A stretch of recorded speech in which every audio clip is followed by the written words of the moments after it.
বন্ধুরে আমার, মা ফাতেমা নিরুপায় হয়ে গেলেন।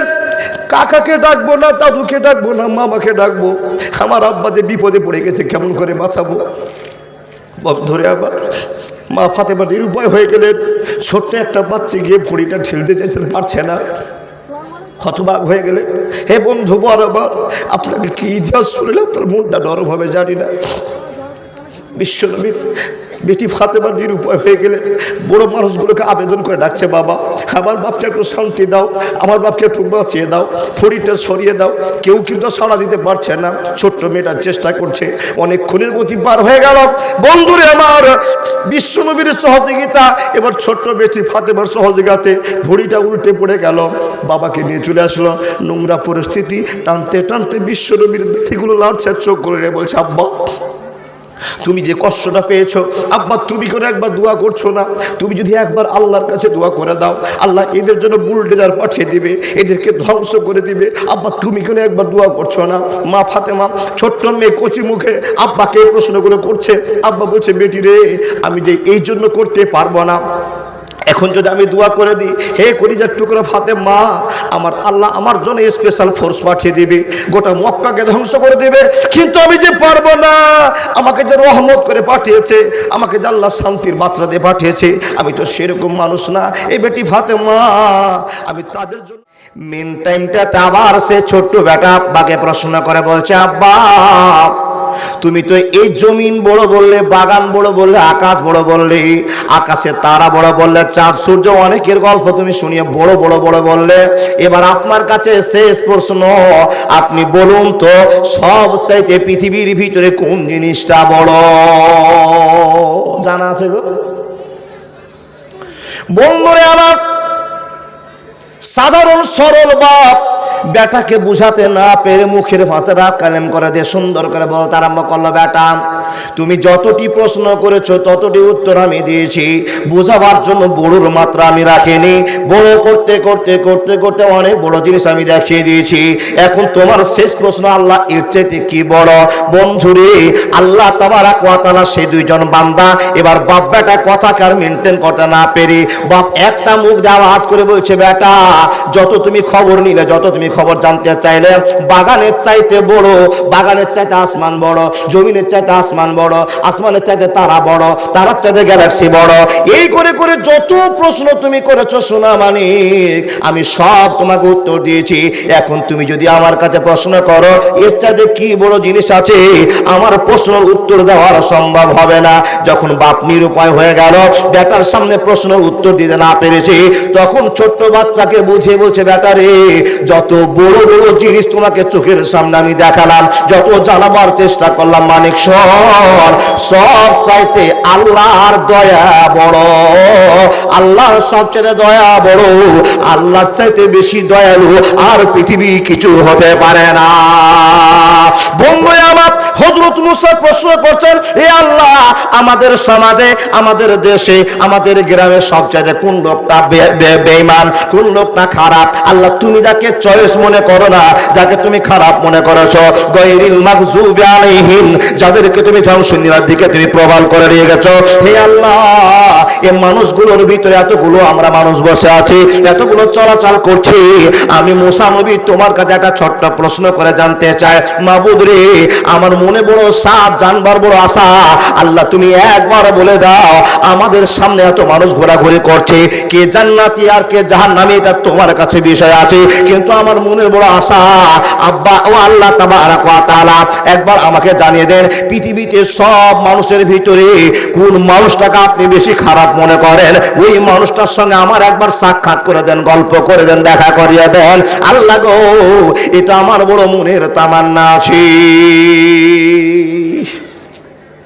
মুসা নবীকে বলছেন, হে মুসা নবী, তুমি যখন জানতে চেয়েছো পৃথিবীতে সবচেয়ে খারাপ মানুষটাকে দেখবে, তাহলে যাও এ মান্দা পড়া মোড়ে বসো।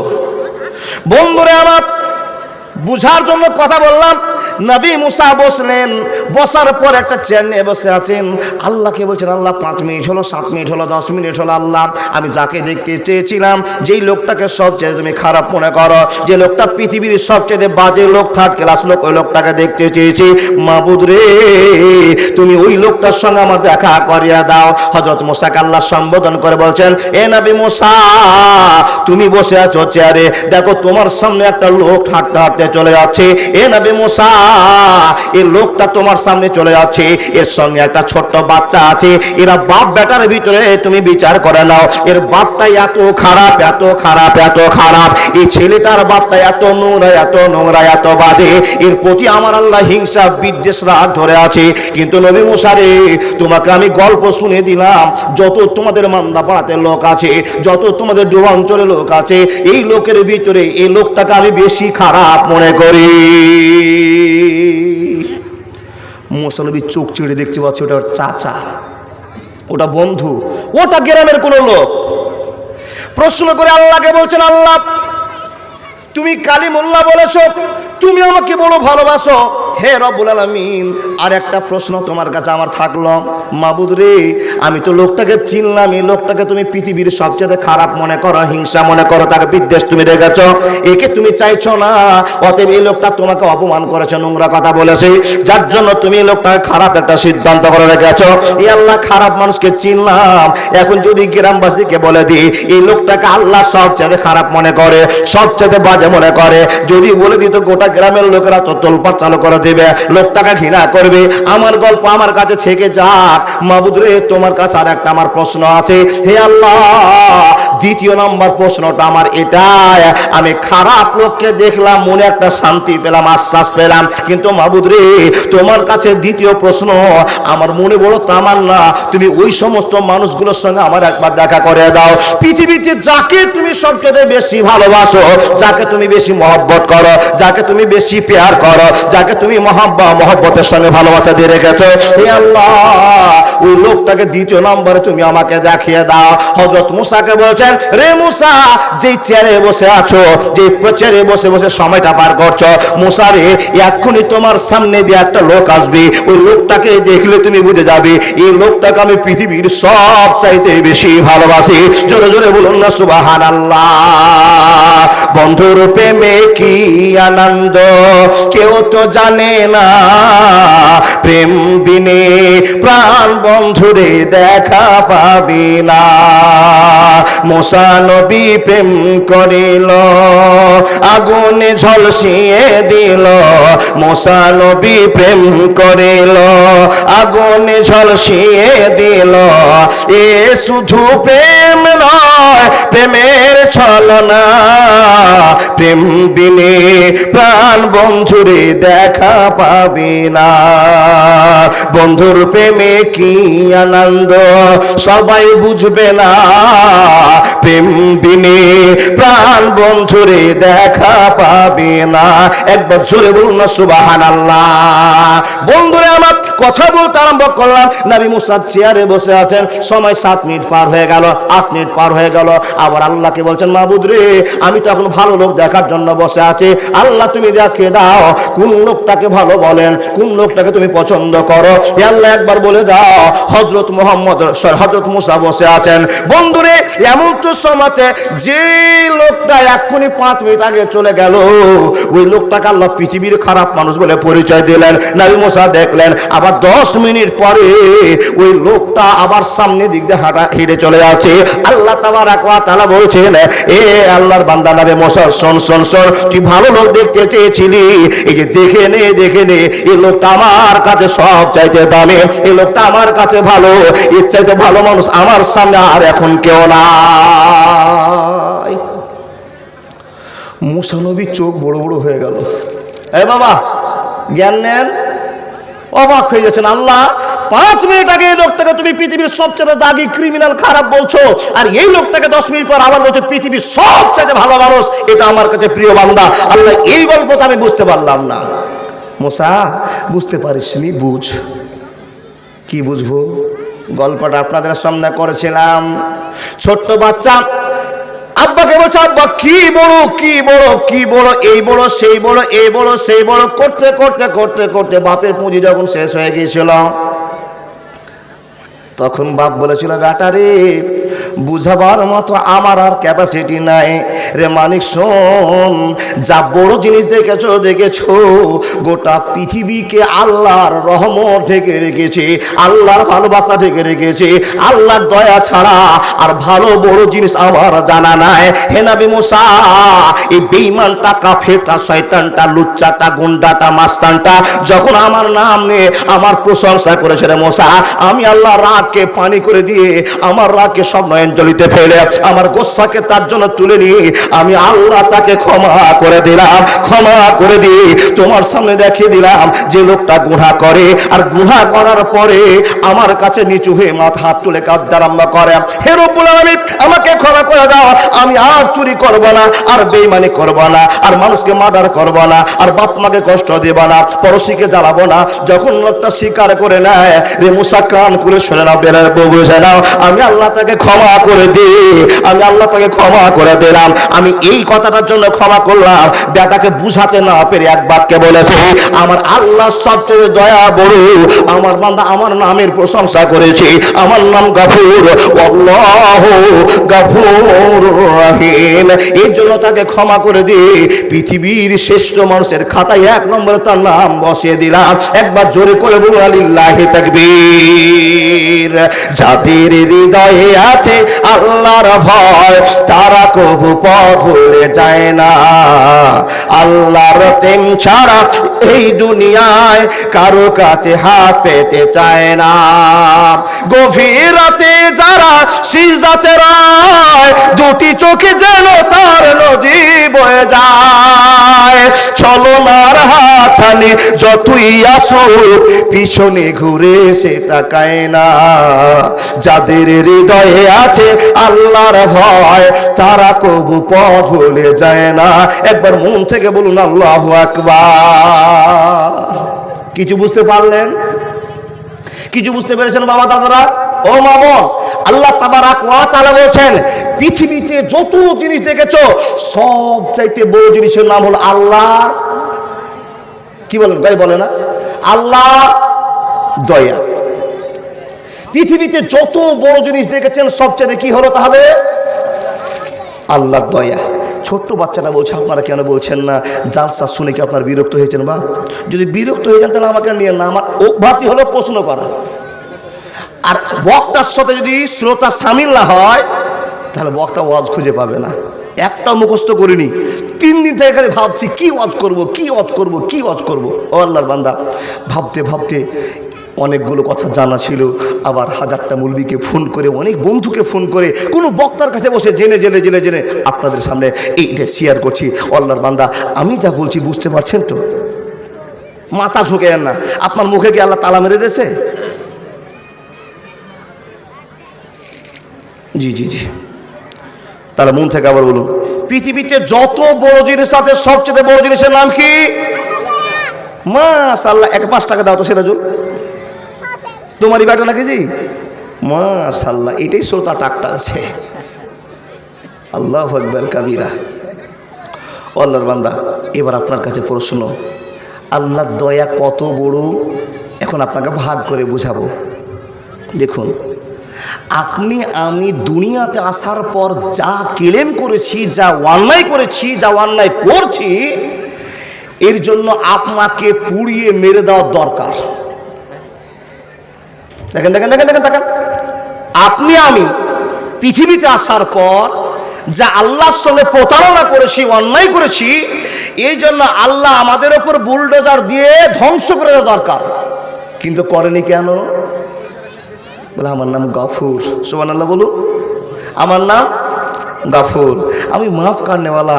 বান্দা, তুমি যে এত অন্যায় করেছো তারপরেও তোমাদের উপরে নিষ্পোষণ চালাতে পারছি না, আমি ক্ষমা করে দিই, ক্ষমা করে দিই। ও আল্লাহর বান্দা, আপনি জীবনে যত রহমত বরকত আল্লাহর পেয়েছেন, সবচাইতে সেই লোকটা রহমত পেয়েছে, বরকত পেয়েছে, ভালোবাসা পেয়েছে যেই লোকটা মানুষকে ক্ষমা করতে শিখেছে, মানুষকে মাফ করতে শিখেছে। সেই লোকটার চেয়ে বড় ভালো মানুষ পৃথিবী তার দ্বিতীয় নম্বরে খুঁজে পাওয়া যাবে না। যেই লোকটাকে আল্লাহ প্রাধান্য দিয়েছে যে তোমার যতই আঘাত আসুক না কেন তুমি মানুষকে ক্ষমা করে দিবে, ধৈর্য ধরে নিবে। আল্লাহ তাবারাক ওয়া তাআলা বলছেন পৃথিবীর সবচেয়ে দামি সম্পদ তোমাকে দেওয়া হলো যেই নিজের রাগকে কন্ট্রোল করতে পারে, যেই লোকটা নিজে মানুষকে ক্ষমা করতে পারে। হাজারটা আঘাত পাওয়ার পরে এখন কেউ নাই। মুসা নবীর চোখ বড় বড় হয়ে গেল। এ বাবা জ্ঞান নেন, অবাক হয়ে যাচ্ছেন। আল্লাহ 5 মিনিট আগে এই লোকটাকে তুমি পৃথিবীর সবচেয়ে দাগি ক্রিমিনাল খারাপ বলছো, আর এই লোকটাকে 10 মিনিট পর আবার বলছো পৃথিবীর সবচেয়ে ভালো মানুষ। এটা আমার কাছে প্রিয় বান্দা। আল্লাহ এই গল্পটা আমি বুঝতে পারলাম না। মুসা বুঝতে পারিসনি, বুঝ। কি বুঝবো? গল্পটা আপনাদের সামনে করেছিলাম। ছোট্ট বাচ্চা আব্বাকে বলছে, আব্বা কি বড় কি বড় কি বড়, এই বড় সেই বড়, এই বড় সেই বড় করতে করতে করতে করতে বাপের পুঁজি যখন শেষ হয়ে গিয়েছিল,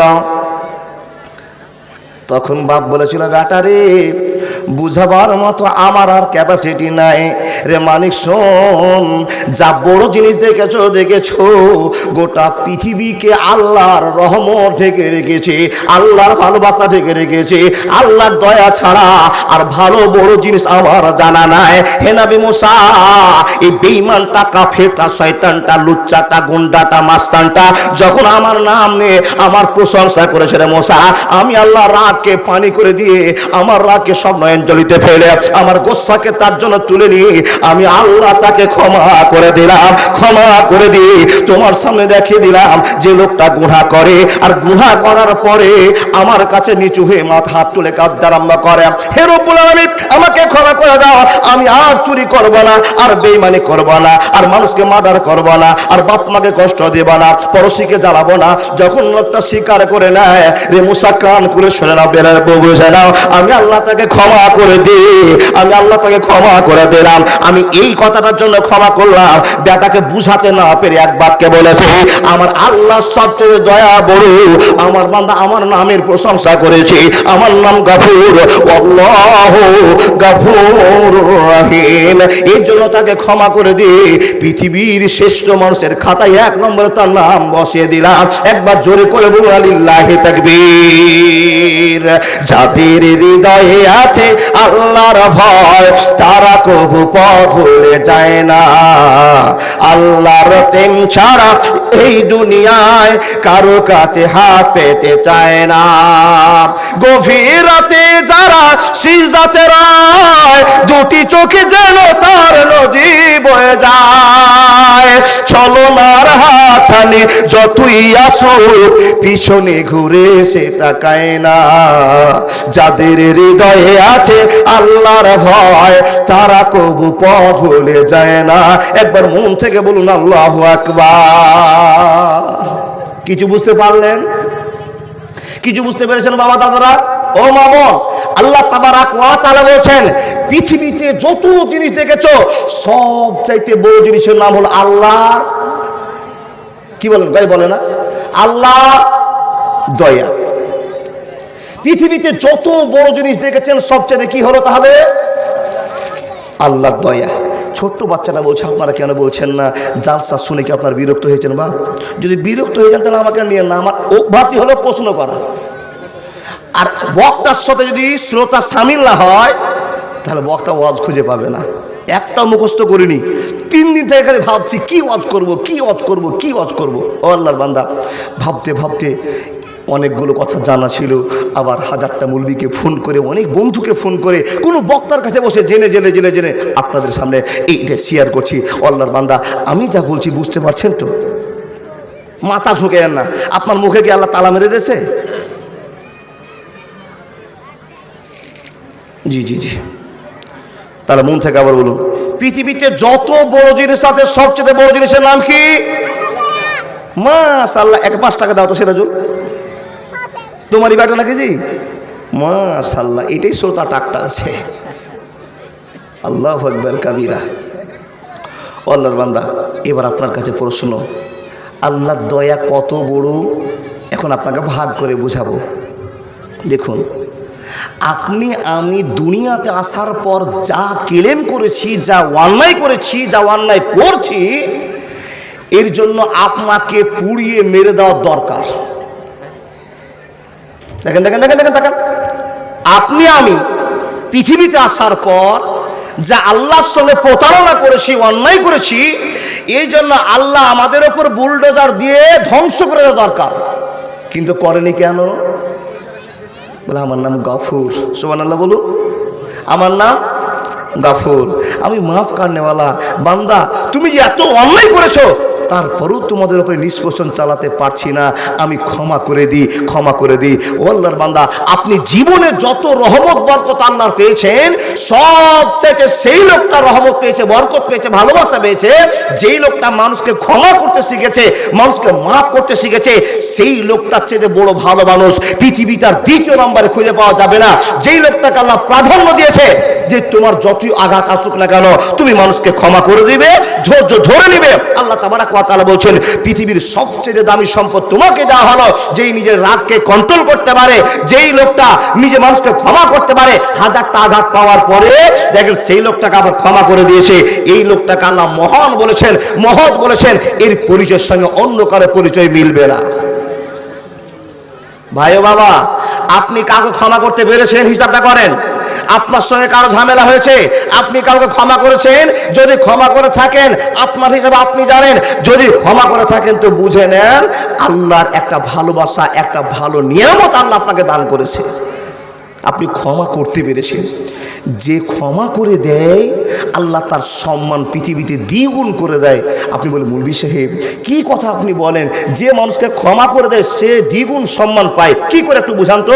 যদি আমরা একজনের সঙ্গে মারামারি করছি, একটা লোক আমাকে গালে এসে 3টা চড় মেরে দিল, আর আমি চুপচাপ বসে চেয়ারে বসে আছি, তো আমার দাম বাড়লো না কমলো? গ্রামের লোক বলছে, হ্যাঁ রে, তোর এত টাকা, এত পয়সা, এত শক্তি থাকার পর একটা খেপা লোক তোকে এসে 3 থাপ্পড় মেরে চলে গেল, আর তুই কোনো কথাই বললি না? গ্রামের লোক তো আমাকে সুরসুরি দিচ্ছে, আমাকে উত্তেজনায় ফেলছে, আমি প্রতিবাদ করছি না। আল্লাহ রাব্বুল আলামিন বলছেন, যেই লোকটা চেয়ারে বসে বসে মারকে সহ্য করে থেকে গেল, ওই লোকটাই মহান হবে। যে মারলো 5 দিন পর সে লোকটা এসে পা ধরবে। জোরে বলুন, আল্লাহ তুমি এই পথের দিশা আমাকে দিয়ে জীবন যাপন করার সুযোগ করে দাও। আল্লাহ আমিন। বুঝায় ও আল্লাহর বান্দা, আল্লাহ কত মানুষকে ভালোবাসেন, আমাদেরকে ভালোবাসেন, এটা আমরা জানি না, বুঝি না। কোরআনটাকে খুলি, সেটা কি জানেন? আল্লাহ কোরআনে কতবার যে বলেছেন, এই মুসলমানেরা তোমরা শোনো, এই মুসলমানেরা তোমরা শোনো, এই মুমিন মুসলমান তোমরা শোনো, কিন্তু একবারও বলেনি এ খ্রিস্টান তোমরা শোনো, এ নাসারা তোমরা শোনো। এরকম ডাক দিয়ে কাউকে বলেনি। শুধু মুসলমানকে আল্লাহ চয়েস করে কোরআনে বারবার বলছেন, ইয়া আইয়ুহাল্লাযীনা আমানু, ইয়া আইয়ুহাল্লাযীনা আমানু। তাহলে আপনাকে আমাকে আল্লাহ কত ভালোবাসেন আর খুলে বোঝাতে পারবো বাবা? দেখেন, আল্লাহ বলছেন, তোমাকে ভালোবাসি বলি বান্দারে 11 মাস পরে একটা ওয়াফার হিসাবে পবিত্র রমজান মাস আমি আল্লাহ তোমাদেরকে দান করলাম। এই জন্য আবেগের সাথে আমরা বলি আলহামদুলিল্লাহ। আলহামদুলিল্লাহ বলতে কষ্ট হচ্ছে মৌলভী সাহেব, এটা আল্লাহ আমাদেরকে দান করেছে না আল্লাহ আমাদের ঘাড়ে জুয়াল চাপাইছে? রোজা করাটা কি আনন্দ? রোজা করাটা কি আনন্দের জায়গা? না।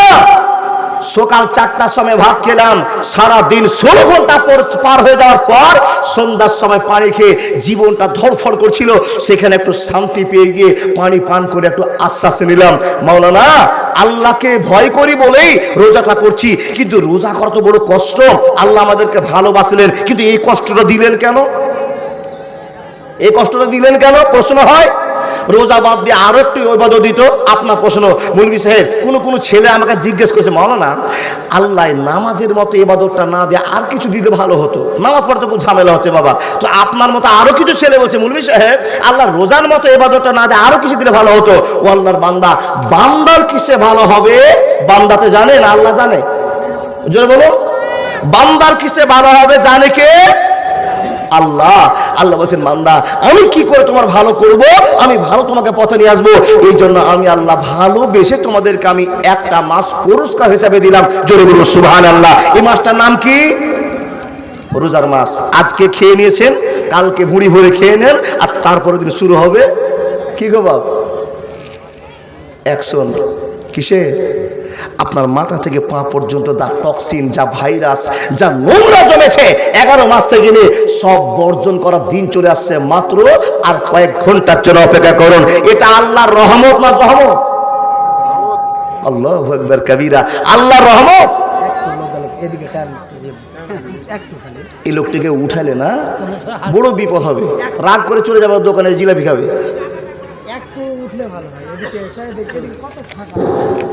আমি পারতাম আপনাদের পায়ে সুবহানাল্লাহ, আপনাদের কে আমি ঘাড়ে করে শোনার পর আপনি দাঁড়িয়ে বসে আছেন, একটু নড়ে যান না। এত আবেদী মানুষ, একটা জ্ঞানী মানুষ আপনার সামনে এত কথা বলছে, একটু নড়ে পার হয়ে যান না দিকে। ও ভাই নাকি আমরা ঘাড়ে নিতে পারবো? শক্তি এত আছে, আপনারা আছেন না? আপনারা পিছনটা ফাঁক করে দেয় না। যারা আসবেন দাদা একটু বাম দিকে চলে আসবেন তো। অনেক লোক আছে, অনেক লোক আছে, এই লোক অনেক লোক। আপনারা আসুন, ঘুরে চলাচল না, আপনাকে ফাঁক দেন না, চলাচল না কেন? বুঝে না চিন্তা করছি কোন লোকের।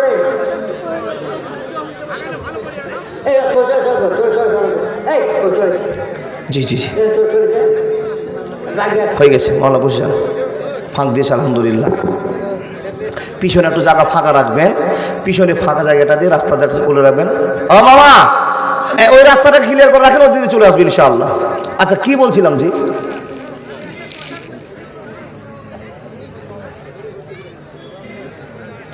একটা মনে নাই? আমি কিন্তু ভুলি না বাবা, ভুলিও নি। শুধু আপনাদের মনে আছে কিনা, আমি যে কথাগুলো বলছি মনে রাখছেন কিনা, এর জন্য আপনাকে জিজ্ঞেস করা। আচ্ছা কি বলছিলাম বলুন না। জি জি জি জি জি মৌলানা রাগের সাথে কথা বলতে গিয়ে ভুলে গেছে। জি আল্লাহর বান্দা, বলছিলাম আজকে খাওয়া শেষ, কয়েক ঘন্টা পর রমজান মাস আসছে না? দেখুন আল্লাহ কত বড় গাফুরুর রহিম, মাফ কারনেওয়ালা, কত বড় দয়া। মুসলমান এত কেলেম করেছে, এত কেলেম করছে, আল্লাহকে আল্লাহ বলে স্বীকার করে না। সারা দিন, সারা সপ্তাহ, সারা মাস চলে যাচ্ছে, একবার আল্লাহ বলে ডাকে না। অথচ আল্লাহ বলছেন, হে বান্দা, যখন তোমার কেউ ছিল না তখন ছিলাম আমি, এখন তোমার সব হয়েছে, পদ হয়েছে আমি। এত কিছু আল্লাহকে কষ্ট দেওয়ার পর আল্লাহ মুসলমানকে, আপনাকে আমাকে ভালোবাসেন কত। আল্লাহ বলছে, বান্দা তোমাদেরকে আমি একটা মাস অফার দিলাম। আল্লাহ কিসের অফার? বলে তোমার বডিকে চেক করার অফার, আর দ্বিতীয় নম্বর বিনিময়ে জান্নাতের অফার। জোরে বলুন সুবহানাল্লাহ। কতটা আল্লাহ গাফুরুর রহিম হতে পারলে আপনাকে এই মাসটা দান করেছে একটু বুঝুন। আল্লাহ বলছেন, 11 মাস আমাকে চিনতে পারলে না বান্দা, আমাকে ভুলে থেকে গেলে, চলে গেল তোমার সময়। একটি মাস তোমাকে ক্ষমা করে দেওয়ার জন্য আমি সিদ্ধান্ত নিলাম। এই মানুষগুলোকে আমি নিজের হাতে বানিয়েছি, নিজে ভালোবাসা দেখিয়েছি। আর এই লোকগুলো কিছু ভুলের জন্য, ইন্না জাহান্নামা কানাত মিরসাদা লিত্তাগিনা মাআবা লাবিসিনা ফিহা আহকাবা, এই কাজের জন্য ভুল করে চলে যাবে। আল্লাহ বলছেন, এদেরকে আমি জাহান্নামে যেতে দিব না। যার জন্য আল্লাহ ভালোবাসা দিচ্ছেন। কি ভালোবাসা? বন্ধুরে আমার, আল্লাহ বলছেন, বান্দা যত গুনাহ করেছো করে নিয়েছো, কিন্তু এক মাস তোমার কাছে আমি আল্লাহ গুনাহকে মাফ করার জন্য অফার পাঠিয়ে দিলাম। যে যেমন ভাবে পারবে মাবুদকে খুশি করে তোমরা গুনাহগুলো মাফ করে নাও। শুধু তাই নয়, রমজান মাস নিয়ে আলোচনা করতে গেলে সারা রাত পার হয়ে যাবে, রমজানের গুরুত্ব শেষ করা যাবে না। ও আল্লাহর বান্দার, ভালো করে শুনে যান। আল্লাহর আকাশে এখন বর্তমানে তোলপাড় চলছে, আনন্দ চলছে। আপনি প্রশ্ন করে বলবেন, ও মাওলানা, আকাশে কি নিয়ে তোলপাড় চলছে, কেমন করে তোলপাড় চলছে? আমরা তো কিছু বুঝি না, জানি না। বন্ধুরে, আপনি রোজার মাস সামনে পাচ্ছেন, মাত্র আর কয়েক ঘন্টা পর রোজা আসবে। যার জন্য চট করে আপনার স্ত্রী বলছেন, ও আব্দুর রহমান, আমার স্বামী, তাড়াতাড়ি করে 3 মণ ধান কুটিয়ে নিয়ে চলে আসো। রোজার মাসে ধান কুটাতে পারবা না, ঝামেলা হয়ে যাবে। 15 কিলো সরষে কুটিয়ে নাও, তেলগুলো বাড়িতে ঢুকিয়ে দাও, রোজার মাসে ঝামেলা করতে হবে না। এ বন্ধু বল, স্ত্রী আপনাকে বলছে, স্বামী গো, আমাদের জায়গাটা ফাঁকা পড়ে আছে, তাড়াতাড়ি চাষবাস করে নাও, তাড়াতাড়ি ধান গাড়াগাড়ি সরষা তোলে কমপ্লিট করে নাও, এর জন্য করে নাও। রোজার মাসে বেশি কাজ করতে পারবে না। সব কাজকে সেটে নেওয়ার পর ঠান্ডা মাথাতে আল্লাহকে খুশি করার জন্য 1 মাস রোজা করব। এমন রোজা নামাজ রোজা করব যে আল্লাহকে 1 মাসে 11 মাসের গুনাহকে সব বিসর্জন দিয়ে শেষ করে দেব। একটা আইটেম করছেন কিনা বাবা, একটা প্রস্তুতি নিচ্ছেন কিনা? বন্ধুরা আমার, আকাশের মাটিতে আল্লাহর প্রস্তুতি চলছে। শয়তানকে বাধার জন্য ফারিস্তারা তোমরা সজাগ হয়ে যাও। কি কি প্রস্তুতি চলছে?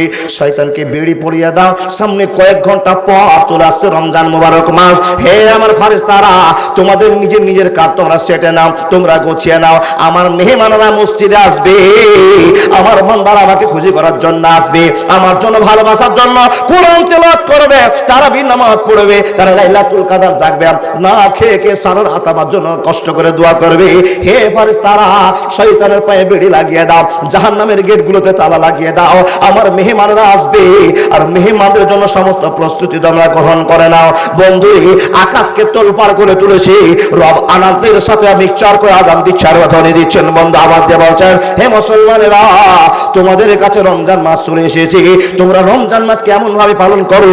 তোমরা যদি কেউ রমজান মাসকে সামনে পেয়ে না, তোমার জীবনের গুনাহ যদি মিটিয়ে নিতে না পারো, তোমার চাইতে হতভাগা আর কেউ হবে না, হবে না, হবে না।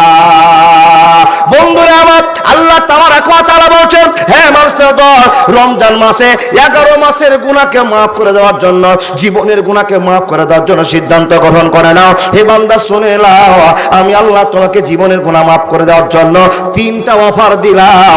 এই 3টা অফার পাওয়ার পর যদি তুমি গুনাহ maaf করতে না পারো, তো তোমার থেকে থার্ড ক্লাস মানুষ আর পৃথিবীতে কেউ হতে পারে না। চট করে প্রশ্ন করে বলবেন, ও বেটা এমদাদুল, ও ভাই এমদাদুল, আমাদেরকে আল্লাহ কি 3টা অফার দিয়েছেন একটু বলুন না। নবী মুহাম্মদুর রাসূলুল্লাহ সাল্লাল্লাহু আলাইহি ওয়াসাল্লাম বলতে আরম্ভ করেছেন, মান সামা রমজানা ঈমানান ইহতিসাবান গফিরা লাহু মা তাকাদ্দামা মিন জামবি। বন্ধুরা, এতগুলো মানুষ বারবার হাদিসটা আলোচনা করা হয়েছে, খুতবাতে আপনি শুনেছেন, জুমাতে শুনেছেন, কতবার জালসাতে শুনেছেন। আমার মাকসাদ কিন্তু এইদিকে বলার ছিল না। আপনাকে একটু কথা বলা যায়, আল্লাহর নবী মুহাম্মদুর রাসূলুল্লাহ সাল্লাল্লাহু আলাইহি ওয়াসাল্লাম বলছেন, আল্লাহ 3টা অফার মুসলমানকে দিয়েছে, গুনাহগারের জন্য আল্লাহ সিলেক্ট করে দিয়েছে। ইয়া রাসূলুল্লাহ, কি কি 3টা অফার বলে দাও।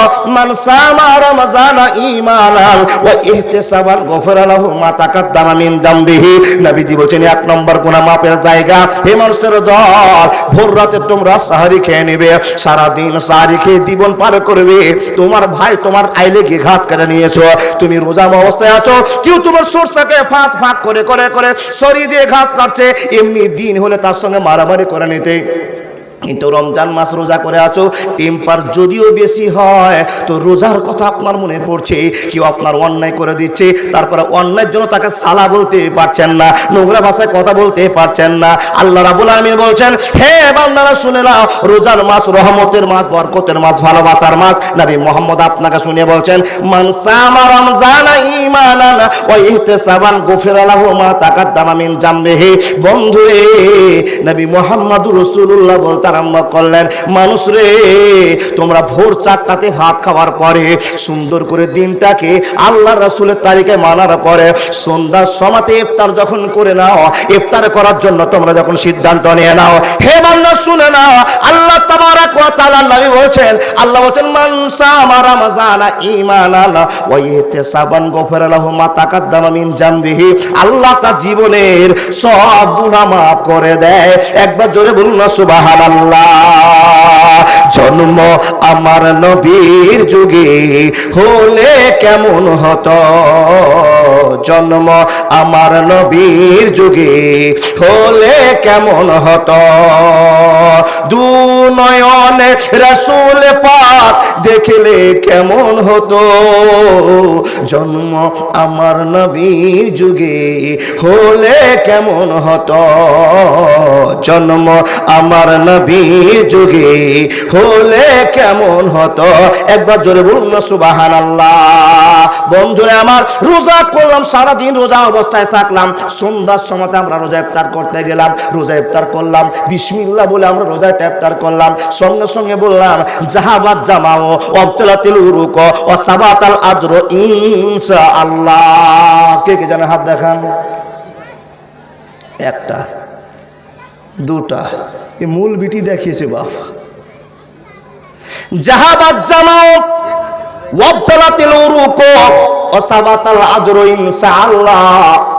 সুন্দর করে পানি পান করলেন, খেজুর খেলেন, শশা খেলেন, সুন্দর করে আপনার সময়টা পার হয়ে গেল। আপনি কি আল্লাহকে বলবেন না, আল্লাহ তুমি চেয়েছো তাই তো আমি পান করতে পেরেছি, আমার শিরা উপাসনগুলো সব সিক্ত হয়ে গিয়েছিল, আবার সতেজ হয়ে গেল। আল্লাহ তুমি যদি ইজাজত না দিতে, মালাকুল মউতকে পাঠিয়ে দিতে, তো আমার রোজা ইফতার করা হতো না, আমি রোজা অবস্থায় মরে যেতাম। রব্বুল আলামিন আল্লাহর প্রশংসা করে বলুন, জাহাবাত জামা ওয়া আবরাতুল উরুক ওয়া সাবাতাল আজর, ইনশাআল্লাহ আল্লাহর প্রশংসা করা হলো। নবী মুহাম্মদ বলছেন, বন্ধুরে এই সমস্ত রোজাটা থাকার পরে কোন মানুষ যদি রোজা দিয়ে তার জীবনের গুনাহ না মাফ করতে পারে, তাহলে তার চাইতে বড় হতভাগা আর দুনিয়াতে কেউ হতে পারে না। দ্বিতীয় নম্বর আফাত, হে মানুষের দল, যখন আপনি রোজা ইফতার করলেন, রোজা ইফতারের সঙ্গে সঙ্গে আপনার শরীর যেন ক্লান্তি চলে আসলো, শরীরটা যেন উঠে না, আপনি পা ফেলে কোথাও যাবেন এরকম আপনার মনটা চাই না। কিন্তু বন্ধুরা আমার, হঠাৎ করে দেখলেন মুয়াজ্জিন সুন্দর করে এশার আযান দিয়েছে। মানুষের দল, আল্লাহর কত দয়া, আল্লাহর কত ভালোবাসা, আপনার মনটা এমন দুর্বল হয়ে গেল। যখন রোজা ইফতার করলেন আপনার মনটা এমন হয়ে দুর্বল হয়ে গেল, আপনি যেন উঠতেও পারেন না, হাঁটতেও পারেন না, চলতেও পারেন না। কথা ঠিক না ভুল ভাবে এরকম হয় কিনা? দেখেন, পানিটা খেলেন, ভাত কটা খেয়েছেন, শুকরিয়া আদায় করেছেন, যখন বাড়িটা ভাত খাওয়ার পরে বাড়ির দিকে একটু চলতে আরম্ভ করেছেন, বন্ধুরে 3 মিনিট 4 মিনিট 5 মিনিট 10 মিনিট পরে আপনার শরীরে যেন এনার্জি ফিরে আসতে আরম্ভ করেছে, শান্তি ফিরে আসতে আরম্ভ করেছে। আবার যখন এশার আযান হলো, আপনি বসে বসে বিছানায় চিন্তা করতে আরম্ভ করলেন, রে রব, কষ্ট করে সারাদিন না খেয়ে থাকলাম, একটা পানির ফোঁটা গিলতে পারলাম না, উজুর জন্য পানিটা উজু করতে গেলাম, অন্যদিন উজুর পানিগুলো ঢুকে যায়। রব্বুল আলামিন তোমাকে খুশি করবার জন্য রোজাটাকে রাখবো, আর রোজা দিয়ে আল্লাহ আমার জীবনে গুনাহ মাফ করবো, এর জন্য আল্লাহ উজু করতে গেলাম, আল্লাহ বেশি দিন কলকলা করতে পারলাম না, শুকিয়ে গলা কাঠ হয়ে গিয়েছে। রব্বুল আলামিন তোমার ভয়ে পানিকে বেশি দূর নিয়ে গেলাম না, উজুটার সাথে ভদ্রতার সাথে উজু করে আমি তোমাদের খুশি করতে চেয়েছি, এতটা সুন্দর করে রোজা করেছি, কেন তারাবির নামাজ পড়বো না? যে লোকটা হাঁটতে পারছিল না, 1 ঘন্টা পর যখন এশার আযান দিয়েছি, আবার টুক টুক টুক টুক করতে করতে মনে মনে চিন্তা করছে, রে আল্লাহ আমি নামাজ পড়তে যাব, কিন্তু তারাবির নামাজ পড়বো না, ফজর নামাজটা ফরজ নামাজটা পড়বো, আর সুন্নাত তার বেতুর করে তাড়াতাড়ি বাড়ি চলে আসবো। মানুষ রে, যখন আপনি সিদ্ধান্ত করে মসজিদে ঢুকলেন আমি তারাবির নামাজ পড়বো না, নামাজ চালু হয়ে গেল, এত সুন্দর তেলাওয়াত শুনলেন, এত সুন্দর করে আপনার সামনে মৌলভী সাহেব নামাজ পড়িয়ে দিয়েছে, যখন নামাজ পড়া ক্লিয়ার হয়ে গেল, হঠাৎ করে আপনার ব্রেনে একটা আঘাত হলো, আল্লাহর বান্দা কোন দিন তারাবি পড়তে পাবে, কোন দিন তোমার তারাবি ছুটে যাবে তুমি জানো না, কোন দিন মরবে তুমি জানো না, অতএব কেন তুমি তারাবির নামাজটা ছেড়ে দিবে? যখন সালাম ফিরা হয়েছে, বাড়ি চলে আসার কথা, বন্ধুরে আমার, আপনি বাড়ি আসতে পারলেন না, পারলেন না, পারলেন না, তারাবির নামাজে দাঁড়িয়ে গেলেন, বন্ধুরে আমার তারাবির নামাজ পড়লেন। আল্লাহর নবী নবী মুহাম্মদুর রাসূলুল্লাহ সাল্লাল্লাহু আলাইহি ওয়াসাল্লাম বলছেন, যারা তারাবির নামাজ পড়ে নিল, নবী মুহাম্মদুর রাসূলুল্লাহ বলছেন তার জীবনের গুনাহ আল্লাহ মাফ করে দিয়েছে। একবার জোরে জোরে বলুন না সুবহানাল্লাহ। তাহলে রোজা করে যে গুনাহ মাফ করতে পারলো না, তার চাইতে হতভাগা আর কেউ নেই। যে তারাবির নামাজ সুযোগ পাওয়ার পরে তারাবি পড়লো না, তার চাইতে হতভাগা আর কেউ হতে পারে না। আর একটা অফার আছে, দুটো চলে গেল, আর একটা অফার কি? আল্লাহ বলছেন, যেই লোকটা 11 মাসের গুনাহকে বিসর্জন দিতে পারলো না, তার চাইতে হতভাগা আর কেউ নাই। আল্লাহ কি কাজ দিয়ে আমি আমার গুনাহকে মাফ করব? বলে লাস্টের অফারটা হলো, কোন মানুষ যদি 21 রাত, 23 রাত, 25 রাত, 27 রাত, 29 রাত, 5টাই কিন্তু জাগতে হবে। কিন্তু এখনকার বর্তমানের আমল হচ্ছে মাওলানা ডিজে নিয়ে এসে গান বাজনা করে 27 পালন করছে। নাউজুবিল্লাহ। আনন্দ বাবা, আনন্দ করে 3-4 জন পিকনিক করে 27 রমজান পালন করছে, এই পালন করা হবে না। আমি ফতোয়া দিতে পারবো না, সারা সারা আলেম হয়ে আছে, শুধু শুনে নেবেন। আল্লাহর বান্দা 5 দিন আপনি মানছেন, নবীজি বলছেন মা তাকাদ্দামা মিন জামবি। এটা মানে কি মানা? মা তাকাদ্দামা মিন জামবি, আগের গুনাহ সুবহানাল্লাহ। খবরটা নেন, আগের পরের জিন্দেগির গুনাহ আল্লাহ মাফ করে দিবেন, জরুর সুবহানাল্লাহ। একটা মাস যদি একটা মাসের একটি রাত গ্রহণ করে নেয়, আল্লাহ আপনার কাছে কম বেশি হিসাব করে সময় কম 84 বছরের নেকি আপনার আমলে বসবে, জোরে বলুন সুবহানাল্লাহ। যেই লোকটা রমজান মাস পর পর নিজের কেলেনকে মিটাতে পারলো না, তার চাইতে হতভাগা আর কেউ নাই। আল্লাহ বলছে, বান্দা আমি তোমাকে রহমত করেছি, ভালোবাসা দেখেছি, আমার নাম গাফুর। তুমি যেই অন্যায়টা আমার সামনে করেছো, যে অন্যায়টা করছো, তোমাকে ক্ষমা করতে আমি চাই না, কিন্তু আমি তোমাকে ভালোবাসি বলেই ক্ষমার অফার দিয়ে দিলাম। 3টা অফার দিয়েছে, যদি গ্রহণ করতে না পারে, আপনার চাইতে আমার চাইতে বড় আহাম্মক আর কেউ হতে পারে না। আল্লাহর বান্দা, আল্লাহ বলছেন, বান্দা আমি তোমাদেরকে ক্ষমাশীলের পথ দেখিয়ে দিয়েছি, তোমরা ক্ষমাশীল হয়ে যাও, তোমরা ক্ষমাশীল হয়ে যাও, তোমরা দয়াবান হয়ে যাও। এ আব্বা জানেরা, দাদা বন্ধু, আমার মা বোন, আপনাকে বলি, আপনার সঙ্গে আপনার পড়োশি খুব ঝগড়া করে, মা বোন আপনার যার সঙ্গে আপনার খুব মারামারি হয়, ও আল্লাহর বান্দা আপনাদের বন্ধুর সঙ্গে আপনাদের খুব ঝামেলা হয়ে গেছে, আপনি ক্ষমা করতে পেরেছেন? যদি ক্ষমা করে দেন, আল্লাহ আপনাকে এত সম্মান দিবে, এত দাম দিবে, যে আপনাকে আমি বুঝাতে পারবো না। আপনি বলে, মৌলভী সাহেব আমি তো এরকম ক্ষমা অনেক মানুষকে করেছি, আমার দাম বেড়েছে কই আমি বুঝতে পারছি না। দেখুন গো, এমন একটা লোকের কথা আপনার সামনে বলবো, এমন একটা লোকের প্রচার আপনার সামনে করব, মানুষকে ক্ষমা করে দিয়ে কি পেয়েছেন সেটা আপনাকে বুঝতে হবে। যে মানুষেরা মানুষকে ক্ষমা করে দিতে পারে, কোন একটা ভুল হয়ে গেছে, যার জন্য মন থেকে বলুন, যাক যা হয়েছে হয়েছে, এটা আমার লেখা ছিল কপালে, ওকে মাফ করে দিলাম, এই কথা যদি আপনি বলে দিতে পারেন, তো আপনি কত বড় মহৎ মানুষ। দেখেন নবী মুহাম্মদ রাসূলুল্লাহ, পড়ুন সাল্লাল্লাহু আলাইহি সাল্লাম, জীবনে কতবার মার খেয়েছেন হিসাব আছে বাবা? কিছু গুনতির জায়গা আছে, কিছু বুঝাবার মতো জায়গা আছে। নবীজি মক্কাতে কত বছর সময় কাটিয়েছিলেন বলা যাবে? কত? উত্তরটা হয়নি। মক্কাতে কতদিন, মদিনায় কতদিন, এই হিসাবটা জানেন না? আমি আজকে বলবই না। এতবার ওয়াজ শোনার পরেও যদি আপনি নবী মোহাম্মদকে নিয়ে আলোচনা না করেন, জীবনে সেটিং না করেন, আরে নবী মোহাম্মদ কত বছর মক্কাতে প্রচার করলেন, তারপরে হিজরত করে চলে গেলেন মদিনাতে, বাকি জিন্দি কততে নবুয়ত পেলেন, এ গল্প আপনারা জানবেন না। যদি আপনাকে আল্লাহ জিজ্ঞেস করে, বান্দা তোকে নামাজ রোজার কিছু প্রশ্ন ধরবে, খালি এটি কহা তুই জান্নাত চলে যাবে, তাহলে তো আটকে গেলাম বাবা। জি জি, মক্কার মদিনাতে 23 বছর জীবন কাটিয়েছে। আর কত বছর বয়সে নবুয়ত পেয়েছেন? 40। তাহলে কতটি হলো? 63 বছর জিন্দেগি পার করে নবীজি মরছেন। এই 63 বছরের হিসাব যদি আপনাকে টেনে বলা যায়, 63 বছরেও জালসা শেষ হবে। নবীজির জীবনে 63 বছরের গল্প যদি আপনার কাছে কিছু কিছু করে আলোচনা করা যায়, 63 বছরেও গল্প শেষ হবে না। নবী মোহাম্মদ আপনাকে কি শিখিয়ে দিয়েছেন? আল্লাহ বলছেন, আমি দয়াবান, আমার নাম গাফুর। হে নবী মোহাম্মদ, তোমাকে আমি দুনিয়াবাসীর জন্য রহমত করে পাঠিয়েছি। দেখুন, পুরো নামাজ আপনাকে মনে করে দিব না, আবার প্রয়োজন আবার মনে করে দিতে হয়। আল্লাহর বান্দা, নবীজি কেমন করে মানুষকে ক্ষমা করেছেন আপনি পারবেন কিনা দেখুন তো। আপনি নবী মোহাম্মদের অনুসারী হতে পারছেন কিনা দেখুন তো। ক্ষমা করলে আপনার সম্মান, ক্ষমা করলে আপনার দাম। কি করে? ও আল্লাহর বান্দা, মানে এটা কি দেখেন তো, রুমাল। আল্লাহর বান্দা, নবী মোহাম্মদ নামাজ পড়ছেন কাবাতে, দেখেন দেখেন দেখেন, উদুবার বেটা, কেউ বলছেন নামটা ভুলে গেলাম, মতিমের ছেলে, নবী মোহাম্মদ নামাজ পড়ছেন। নামাজের অবস্থাতে নবীকে মাফলার দিয়ে, বাবা মাফলার কিংবা কোনো কাপড় দিয়ে নবীর গলাতে ধরেছে টেনে। দেখেন, এত দামি মানুষ, যে লোকটা কারো কোনোদিন একটা বকরিকে জোরে আওয়াজ করেও হাঁকিয়ে দেয়নি, কারো মুরগি একটা ঢোয়ায় ছুঁড়েও মারেনি, মানুষ তো দূরের কথা, সেই লোকটার গলাতে কাপড় পেঁচিয়ে দিয়ে কাবার ঘরে খালি ঘোরাচ্ছে।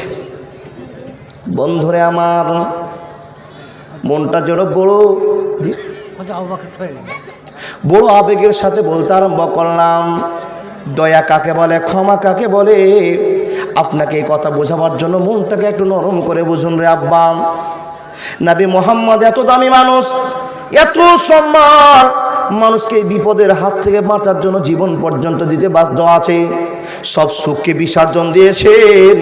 নবী মোহাম্মদকে বলেছেন, নবী গো, আপনি যদি ইসলামের প্রচার বন্ধ করে দেন, তো মক্কার যত সুন্দরী মেয়ে আছে তাদের ভিতরে একটা সুন্দরী মেয়ে আপনার জন্য, আর যত টাকা পয়সার প্রয়োজন আছে আমরা আপনাকে টাকা পয়সা দিয়ে বড় লোক বানিয়ে দেব, শুধু আপনি ইসলামের প্রচারটা বন্ধ করে দেবেন। এত অফার পাওয়ার পরে, এত দাম পাওয়ার পরে, বন্ধুরে, নবী মোহাম্মদ জীবনে কতটা কষ্ট করেছেন। একদিনের গল্প আপনাকে বলি। নামাজের ভিতরে নামাজ পড়তে আরম্ভ করেছেন, মসজিদের ভিতরে। বন্ধুরে আমার, এক বেঈমান মতিমের ছেলে বুড়ো একটা কাপড় নিয়ে নবী মুহাম্মদের গলাতে ধরেছে। বন্ধু, নামাজের হালাত থেকে তুলে নিয়েছে। যেরকম কোনো মানুষের গলাতে গামছা লাগিয়ে টানলে যেরকম একটা নোংরা পরিস্থিতি তৈরি হয়, কষ্ট অনুভব করে, নবীকে যেন টানছে, ছেঁচড়াছেঁচড়ি করছে।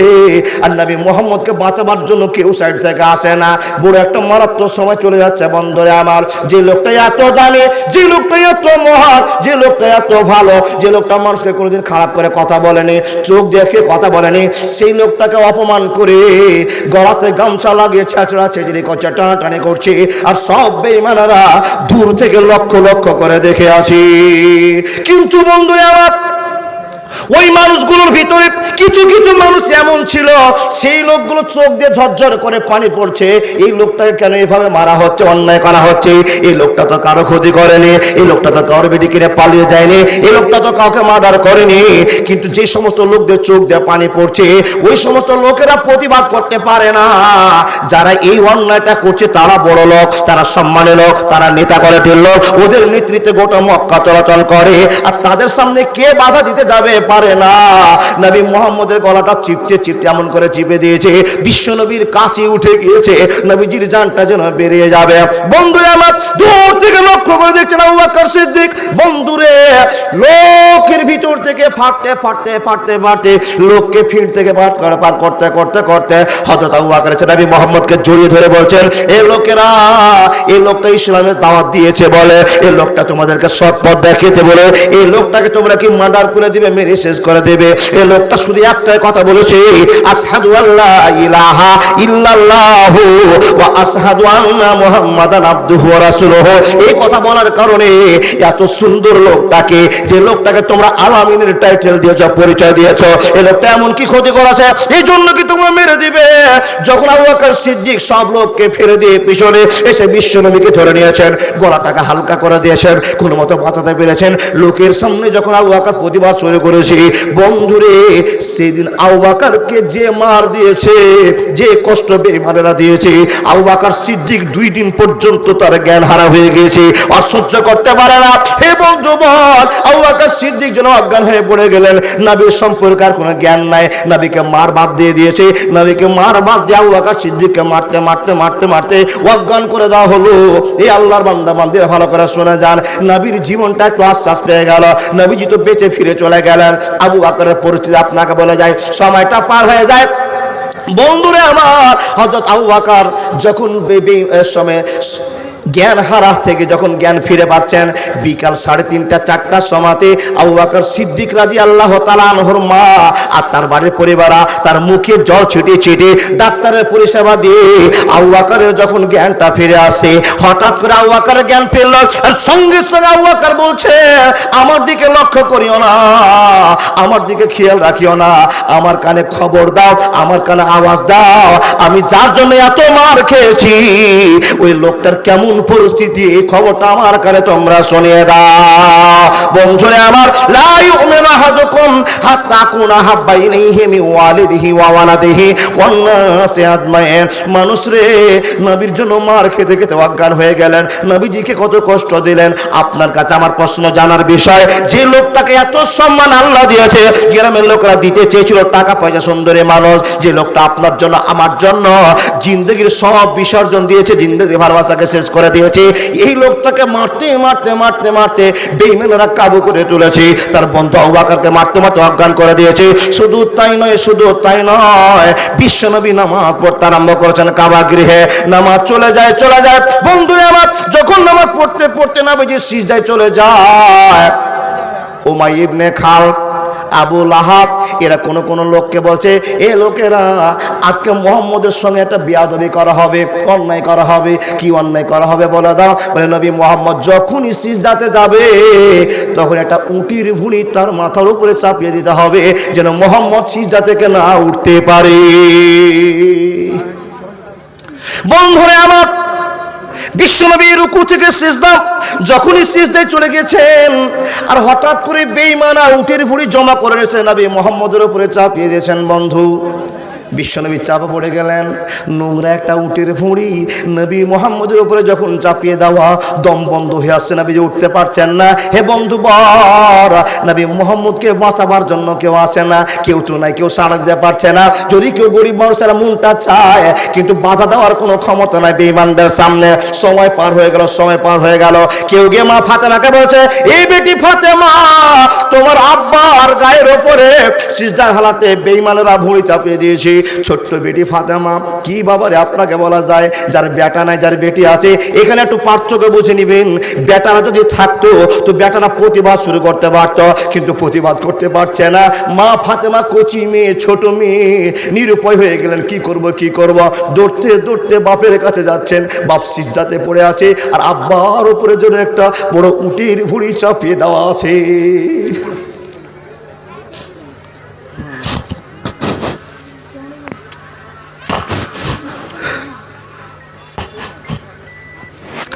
বন্ধুরে আমার, মা ফাতেমা নিরুপায় হয়ে গেলেন। কাকাকে ডাকবো না, দাদুকে ডাকবো না, মামাকে ডাকবো, আমার আব্বা যে বিপদে পড়ে গেছে, কেমন করে বাঁচাবো। বন্ধুরে আমার, মা ফাতেমা নিরুপায় হয়ে গেলেন।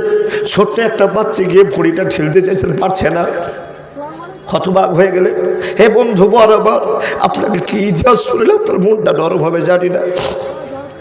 বিশ্বনবীর বেটি ফাতেমা নিরুপায় হয়ে গেলেন। বড় মানুষগুলোকে আবেদন করে ডাকছে, বাবা আমার বাপকে একটু শান্তি দাও, আমার বাপকে একটু বাঁচিয়ে দাও, শরীরটা সরিয়ে দাও। কেউ কিন্তু সাড়া দিতে পারছে না। ছোট্ট মেয়েটার চেষ্টা করছে। অনেকক্ষণের গতি পার হয়ে গেল। বন্ধুরে আমার, বিশ্বনবীর সহযোগিতা, এবার ছোট্ট বেটি ফাতেমার সহযোগিতাতে ভুঁড়িটা উল্টে পড়ে গেল। বাবাকে নিয়ে চলে আসলো। নোংরা পরিস্থিতি, টানতে টানতে বিশ্বনবীর বেটিগুলো লাড়ছে, চোখ করে বলছে, আব্বা তুমি যে কষ্টটা পেয়েছো, আব্বা তুমি করে একবার দোয়া করছো না? তুমি যদি একবার আল্লাহর কাছে দোয়া করে দাও, আল্লাহ এদের জন্য বুলডোজার পাঠিয়ে দিবে, এদেরকে ধ্বংস করে দিবে। আব্বা তুমি করে একবার দোয়া করছো না? মা ফাতেমা ছোট্ট মেয়ে কচি মুখে আব্বাকে প্রশ্নগুলো করছে। আব্বা বলছে, বেটি রে, আমি যে এই জন্য করতে পারবো না। এখন যদি আমি দোয়া করে দিই, হে কলিজার টুকরা ফাতেমা, আমার আল্লাহ আমার জন্য স্পেশাল ফোর্স পাঠিয়ে দিবে, গোটা মক্কাকে ধ্বংস করে দেবে। কিন্তু আমি যে পারবো না। আমাকে যে রহমত করে পাঠিয়েছে, আমাকে যে আল্লাহ শান্তির মাত্রা দিয়ে পাঠিয়েছে, আমি তো সেরকম মানুষ না। এই বেটি ফাতেমা, আমি তাদের জন্য বদদোয়া করতে পারবো না। বিশ্বনবী মার খেয়ে এত কষ্ট পাওয়ার পরে বাড়ি আসলেন, পরিষ্কার পরিস্থিতি হয়ে গেল। বন্ধুরে আমার, বিশ্বনবী এবং আল্লাহর কাছে দোয়া করে বলছেন, আল্লাহ আমি যদি তাদের জন্য বদদোয়া করে দিই, সঙ্গে সঙ্গে তুমি বাহিনী পাঠিয়ে দেবে, কিন্তু আমি বদদোয়া তাদের জন্য করব না। আমার একটাই দোয়া থাকবে, এদেরকে তুমি সোজা পথের মানুষ বানাও। একবার জোরে বলুন না সুবহানাল্লাহ। ভাই, আল্লাহ নবী দোয়া করছেন, আল্লাহ এদেরকে সোজা পথে তুমি মানুষ বানাও। আমাকে মেরেছে, অপমান করেছে, মুখে থুক চালিয়ে দিচ্ছে, আমার কোনো দুঃখ নাই। বন্ধু, বিশ্বনবীর রাস্তা দিয়ে হাঁটছেন, নবীকে ডাকছেন, হ্যাঁ নবী শোনো।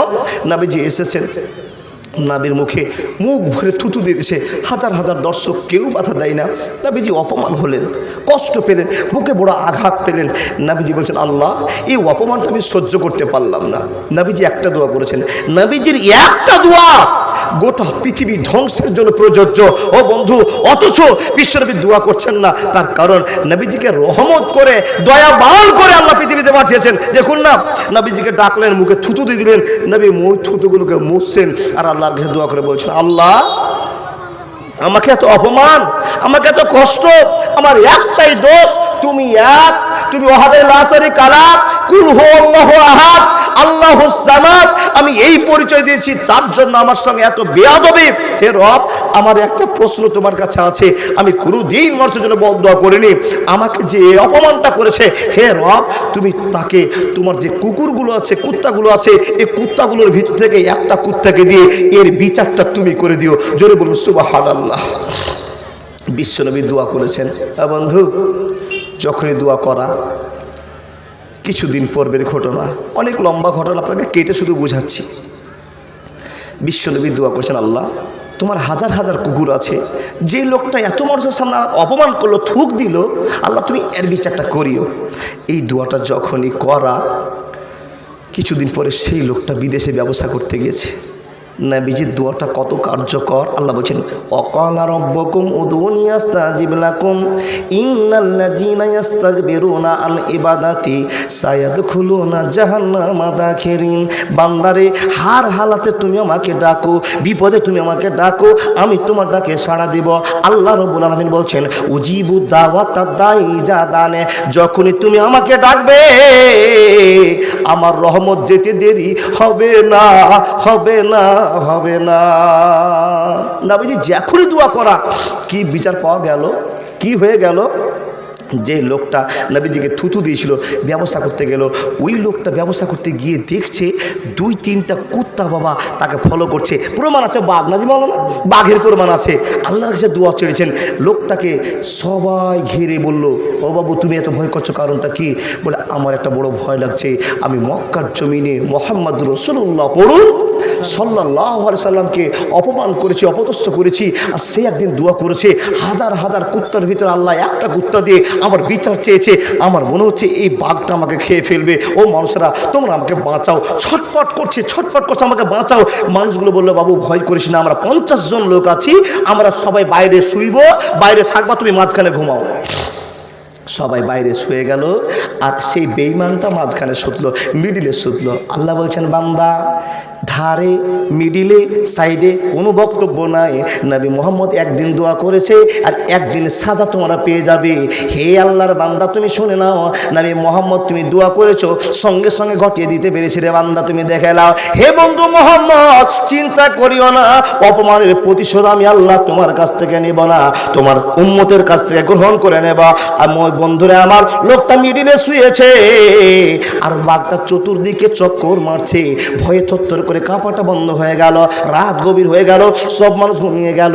আর এতগুলো মানুষকে ফাটতে ফাটতে ফাটতে ফাটতে ফাটতে এসে যেই লোকটা নবী মোহাম্মদকে থুতু দিয়েছিল, সে লোক তার মাথাকে আর ধরকে বাঘটা আলাদা করে রেখে চলে গেল। বন্ধুরা আমার, ঘুম ভেঙে গেল, পরিস্থিতি লক্ষ্য করে গেল এই লোকটা এত ভয় করছিল, সবার মুখে মুখে খবর হয়ে গেল নবী মোহাম্মদ যা বলে সত্য বলে। এই লোকটা এত দামি, এত ভালো মানুষ, একটাই দোয়া করেছে আর যার জন্য তার গলাটা আলাদা করা হয়ে গেছে। বন্ধুরা আমার, নবী যদি এই বেঈমানদের জন্য দোয়া করত তো সঙ্গে সঙ্গে বিচার হয়ে যেত, কিন্তু নবীজি দোয়া করেননি। কেন দোয়া করেন? এটার কারণে আমি এই লোকগুলোর জন্য যদি একবার দোয়া করে দিই, আল্লাহ আমার সম্পক্ষ থেকে নিয়ে হাজার হাজার পরিবারকে ধ্বংস করে দেবে। কিন্তু আমি যদি ধৈর্য ধরে নিই, আমার এই মানুষগুলো আমাকে আজকে মানলো না, কালকে কোনো দিন মেনে নিতে পারে, এজন্য আমি আর এদের জন্য বদদোয়া করব না। বন্ধু আমার, অনেক কষ্ট, অনেক কষ্ট, অনেক কষ্ট পাওয়ার পর নবীজি 63 বছরের রেকর্ড যদি চেক করা যায়, বিশ্বনবী কোনোদিন একটি রাত শান্তিতে ঘুম পাতে পারেনি। যে লোকটা এত কষ্ট পাওয়ার পর যেই দিন মক্কা জয় হয়ে গেল, মক্কার পতাকা উড়ে গেল, কোনো একদিন এদেশের মাটিতে কালেমার পতাকা উড়বে, কালেমার পতাকা দুলবে, কালেমার পতাকা উড়বে। রবে না সেদিন আর হাহাকার, অন্যায় অবিচার অনাচার, দুর্নীতি অনাচার, থাকবে না জুলুমার, সবাই শান্তিতে থাকবে, সবাই শান্তিতে থাকবে, সবাই শান্তিতে থাকবে। কোনো জন মহিলা একা পথে হেঁটে যাবে, কোনো মানুষ কোনো ছবি করবে না, কোনো মানুষ কোনো কথা বলবে না, কোনো মানুষ কোনো কথা বলবে না। সেদিন সবাই খোদার বিধান পে দুঃখ বেদনা ভুলবে, দুঃখ বেদনা ভুলবে, দুঃখ বেদনা ভুলবে। বন্ধুরে যেদিন ইসলামের পতাকা উড়ে গেল, মক্কা জয় হয়ে গেল, মুসলমানরা হাই আল্লাহকে আনন্দ করতে আরম্ভ করেছি। মানুষরা আনন্দ করছে, মুসলমান পতাকা উত্তোলন করছে, আনন্দের ঝড় তুলছে। এমন তো সময় নবী মুহাম্মদ রাসূলুল্লাহ মদিনায় প্রবেশ করছেন, শহরে ঢুকছেন। ঢোকার পরে মিম্বারে দাঁড়িয়ে সব হিন্দু মুসলমান বৌদ্ধ খ্রিস্টানকে সামনে রেখে বলছেন, এ লোকেরা, আজকে তোমাদেরকে আমি নবী কোনো কথাই জিজ্ঞেস করবো না, উত্তর নেবা না। আজকে সবাই আমার বন্ধু, সবাই আমার আপনজন। বন্ধুরে সাহাবারা প্রশ্ন করে বলছেন, নবী গো, আপনি সবাইকে আপনজন মনে করছেন, কিন্তু নবী এর ভিতরে লোকগুলোর ভিতরে এমন কিছু লোক আছে যারা আপনার উপরে ভুঁড়ি চাপিয়ে দিয়েছিল। এমন কোন লোক আছে যে লোকগুলো আপনার গলাতে গামছা লাগিয়ে টানিয়ে বেরিয়েছিল। ইয়া রাসূলুল্লাহ, আপনাকে এমন কিছু লোক আছে আপনাকে মেরে আপনার দাঁত ভেঙে দিয়েছিল। এই লোকগুলোর ভিতরে এমন কিছু লোক আছে যারা আপনাকে কষ্টের উপরে কষ্ট দিয়েছিল, আর আপনি সবাইকে কেমন করে ক্ষমা করে দিচ্ছেন। নবীজি বলছেন, সাহাবারা রে, আমাকে রহমাতুল লিল আলামিনের পক্ষ থেকে আমাকে ভালোবাসা দেওয়া হয়েছে, আমাকে একটা রহমতের বার্তা দিয়ে পাঠা হয়েছে। আমি যদি এই লোকগুলোকে ক্ষমা না করে দিই, এই লোকগুলোকে যদি মারার সিদ্ধান্ত করে নেয়, আমার তো শক্তি অনেক হয়ে গেছে। যেই লোককে ধরবো সেই লোককে জবাই করতে পারবো, কিন্তু না না না, মানুষ মেরে সমাধান হয় না, এদেরকে ক্ষমা করে দিলে সমাধান হয়। কিছু কিছু লোকেরা এই নবীর বক্তব্য শুনে সঙ্গে সঙ্গে বলতে আরম্ভ করেছে, আশহাদু আল্লা ইলাহা ইল্লাল্লাহু ওয়া আশহাদু আন্না মুহাম্মাদান আবদুহু ওয়া রাসূলুহু। বন্ধুরা, হাজার হাজার দর্শকের ভিতর থেকে হাজার হাজার হিন্দুরা, বৌদ্ধরা, খ্রিস্টানরা, মুসলমান বাদ দিয়ে অন্য মানুষেরা নবীর হাতে হাত রেখে ইসলাম গ্রহণ করে নিল। নবীজির মুখের ভাষাটা শোনে। নবী বলেন, সাহাবা, একবার লক্ষ্য করে দাও, এখন যদি এদেরকে ধরে ধরে আমি আলাদা করে এদেরকে সাজা দিতাম, এই লোকগুলো কালেমা পড়তো না। আমি সিদ্ধান্ত করেছি কোনো লোককে মারবো না, যার জন্য হাজার হাজার লোকেরা এখনই কালেমা পড়ে মুসলমান হয়ে গেল। বাপ, আমার পক্ষে মনে ওয়াজ করা সম্ভব নয়। ইতিহাস শুনে, ইতিহাস বলে মনটা যেন আবেগে ভরে যাচ্ছে। আব্বাজান, শুধু একটা কথা বলে যায়, আপনি একজন ক্ষমাশীল মানুষ হন, আপনি একটা ভালো মানুষ হন। আল্লাহর এত দয়া, নবীর এত দয়া, আপনি বুঝুন, মানুষকে ক্ষমা করে দেন। কেউ আপনার জমি ঠকিয়ে নিয়েছে, মাফ করে দেন না, আল্লাহ আপনাকে জমির ব্যবস্থা করে দিবে, আল্লাহ আপনাকে শক্তি দিয়ে দিবে। এই কথা বুঝাতে গেলে আর 1.5 ঘন্টা ওয়াজ করতে হবে, টাইম নেই। শুধু আপনাকে বলে যায় যে আল্লাহ আপনাকে এত ভালোবাসে, এই আল্লাহর জন্য কি তৈরি করেছেন আপনি বলুন। যেই নবী আপনার জন্য 63 বছর জিন্দেগি শেষ করে দিয়ে গেল, সেই নবীর জন্য আপনি কি ভালোবাসা রেখেছেন আপনি বলুন।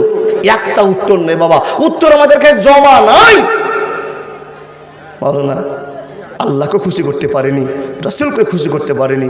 চেষ্টা করব আজ থেকে রাসূলকে এবং আল্লাহকে খুশি করব।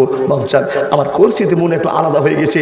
আমার আজকে শেষ জালসা, আপনাদের কাছে বিনীত আবেদন, এই মসজিদ আল্লাহর ঘর, আল্লাহকে খুশি করার জন্য। আল্লাহর কোন পবিত্র ব্যক্তি আছে? আল্লাহর ঘর পবিত্র, আল্লাহ পবিত্র, কোরআন পবিত্র, নবী পবিত্র, মসজিদ পবিত্র। এই পবিত্র স্থানে আজকে নেকি করবার জন্য উদ্যত হয়ে একজন আল্লাহর বান্দা কে বলবেন, আমি 10,000 টাকা দান করছি মাওলানা, বিশ্ব